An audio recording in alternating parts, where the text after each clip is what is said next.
తెలంగాణ ప్రజల తరపున ప్రధాని నరేంద్ర మోదీకి స్వాగతం పలుకుతున్నానని కేంద్ర మంత్రి కిషన్ రెడ్డి తెలిపారు. ఈ సందర్భంగా తెలంగాణ రాష్ట్ర అభివృద్ధికి కేంద్ర ప్రభుత్వం పలు కీలక ప్రాజెక్టులను అమలు చేస్తోందని ఆయన పేర్కొన్నారు. 2014 ముందు రోడ్ల పరిస్థితి ఎలా ఉండేదో ప్రస్తుతం ఎలా మారిందో ప్రజలు స్వయంగా చూస్తున్నారని కిషన్ రెడ్డి అన్నారు. తెలంగాణలో ఒకేసారి 42 రైల్వే స్టేషన్ల అభివృద్ధి పనులు కొనసాగుతున్నాయని చెప్పారు. ముఖ్యంగా సికింద్రాబాద్ రైల్వే స్టేషన్ను ఎయిర్పోర్టు తరహాలో ఆధునీకరిస్తున్నట్లు వెల్లడించారు. అలాగే రాష్ట్రానికి కీలకమైన రీజనల్ రింగ్ రోడ్డు పనులను త్వరలోనే ప్రారంభిస్తామని ఆయన ప్రకటించారు. గతంలో ప్రధాని ప్రారంభోత్సవాలకు వచ్చిన సమయంలో అప్పటి ముఖ్యమంత్రి హాజరు కాలేదని విమర్శించిన కిషన్ రెడ్డి తెలంగాణ అభివృద్ధికి కేంద్రం నిరంతరం కృషి చేస్తోందని స్పష్టం చేశారు.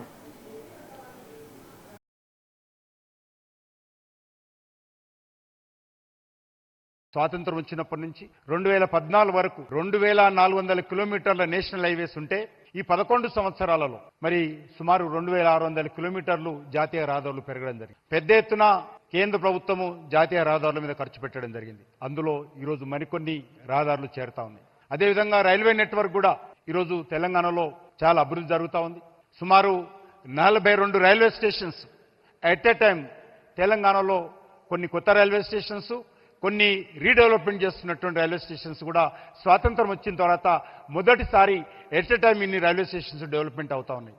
ఇప్పటికే చెల్లపల్లి రైల్వే స్టేషన్ ప్రధానమంత్రి గారి చేతుల మీదుగా పూర్తి చేసుకున్నాం.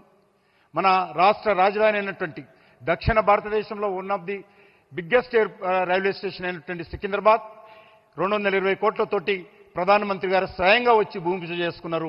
ఈ యొక్క సంవత్సరం ఎండింగ్లో అది శంషాబాద్ ఎయిర్పోర్ట్ లాగా మన యొక్క సికింద్రాబాద్ రైల్వే స్టేషన్ ఉండబోతుందనే విషయాన్ని ఈ సందర్భంగా మనయేస్తున్నాను. అంతేకాదు ఈరోజు మన యొక్క తెలంగాణ రాష్ట్రంలో సమ్మక్క సారక్క సెంట్రల్ యూనివర్సిటీ కావచ్చు, లేకపోతే మరి రైల్వేకి సంబంధించినటువంటి రైల్ మ్యానుఫ్యాక్చరింగ్ యూనిట్ కావచ్చు, ఎయిమ్స్ హాస్పిటల్ కావచ్చు, ఈ రకంగా అనేక